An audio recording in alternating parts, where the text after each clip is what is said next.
اعوذ باللہ من الشیطان الرجیم بسم اللہ الرحمن الرحیم الحمد للہ رب العالمین والصلاة والسلام علی اشرف الانبیاء والمرسلین وآلہ الطیبین الطاہرین ولعنۃ اللہ علی اعدائہم اجمعین اما بعد فقد قال اللہ تعالی وتبارک فی القرآن الکریم بسم اللہ الرحمن الرحیم الا بذکر اللہ تطمئن القلوب۔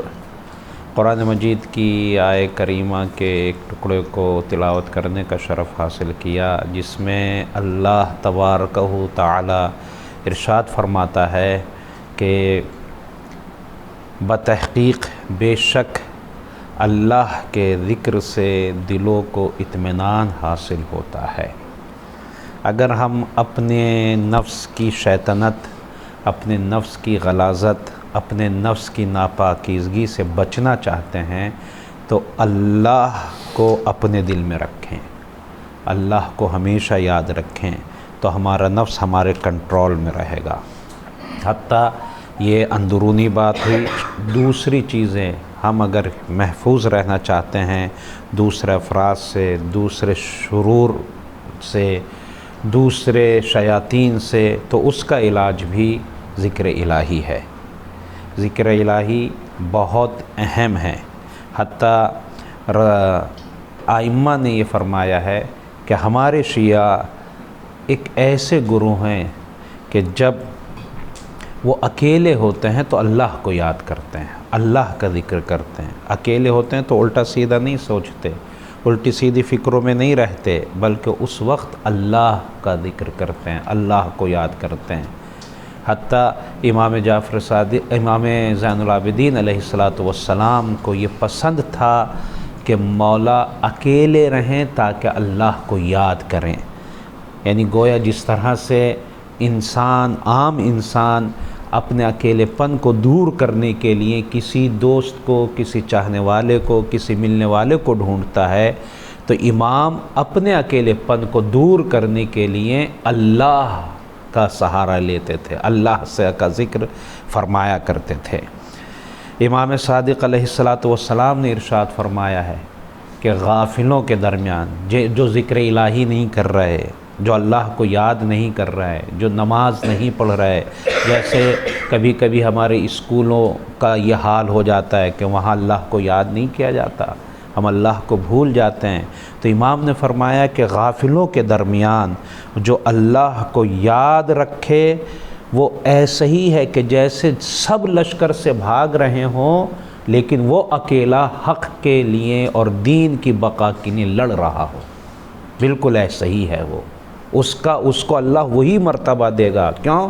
اس لیے کہ وہ ایسی جگہ پر اللہ کو یاد کر رہا ہے جہاں عام طور سے اللہ کو یاد نہیں کیا جاتا، اللہ کا ذکر نہیں کیا جاتا، تو اس کا ثواب وہی اسی جیسا ہے کہ جو میدان جنگ میں پوری فوج بھاگ رہی ہے لیکن وہ حق کے لیے لڑ رہا ہے، مقابلہ کر رہا ہے۔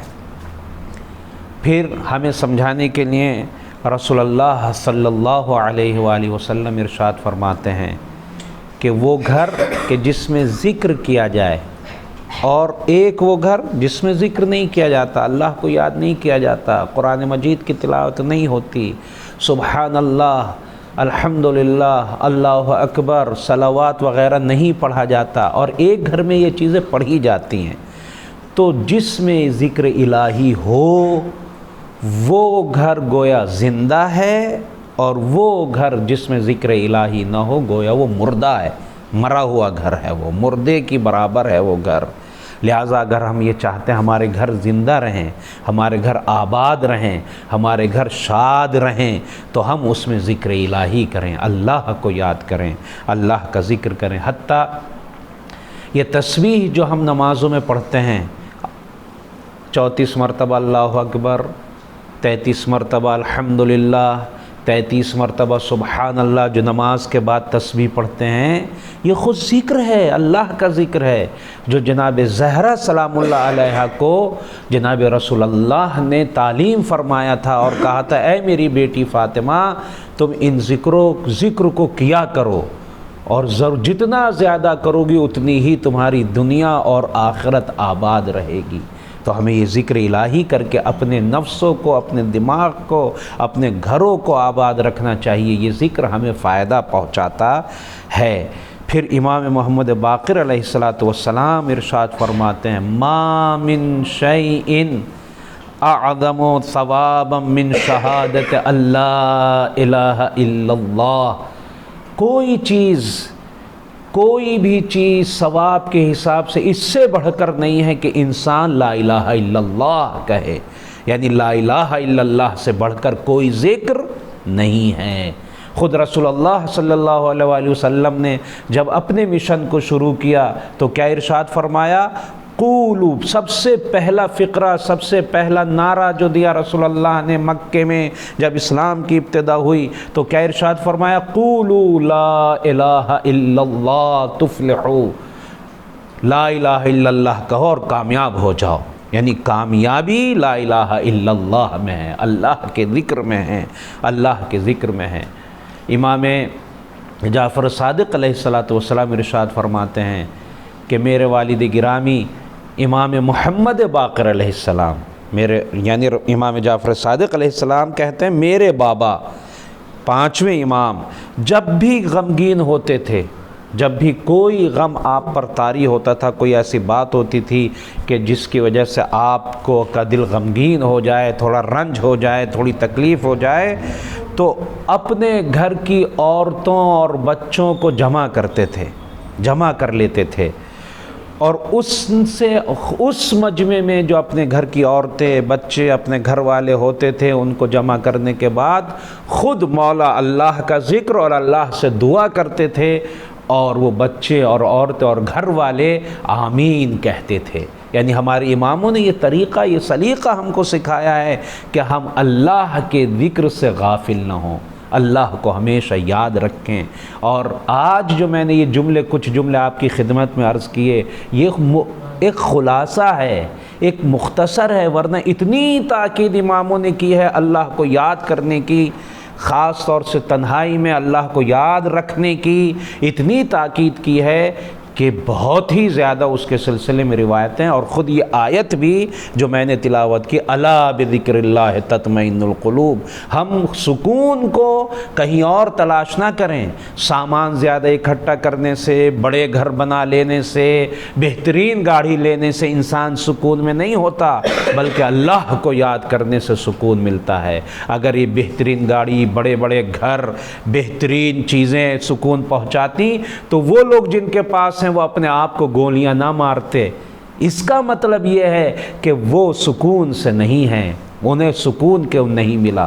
تو سکون اللہ کا ذکر دلاتا ہے۔ اور آج کے ہماری فقہی گفتگو میں جو دوسری بات ہے وہ ذکر ہے۔ کون سے؟ پھر میں شروع کرتا ہوں۔ واجبات نماز میں سے کچھ ایسے ہیں جو رکن ہیں، کچھ ایسے ہیں جو غیر رکن ہیں۔ پہلا ہم نے گفتگو کر لی، غیر رکن میں سے قرأت گفتگو ہو گئی۔ اب دوسرا ہے ذکر۔ حتیٰ اللہ کا ذکر اتنا اہم ہے کہ اللہ نے نماز میں بھی ہمیں ذکر کرنے کے لیے کہا کہ جب تم رکوع میں جا رہے ہو تو اللہ کا ذکر کرو، اللہ کو یاد کرو، سجدے میں جا رہے ہو تو اللہ کا ذکر کرو، اللہ کو یاد کرو، اور جو بھی ذکر الہی ہم کو آتا ہے وہ کریں، اس میں جو آتا ہے ہم کو۔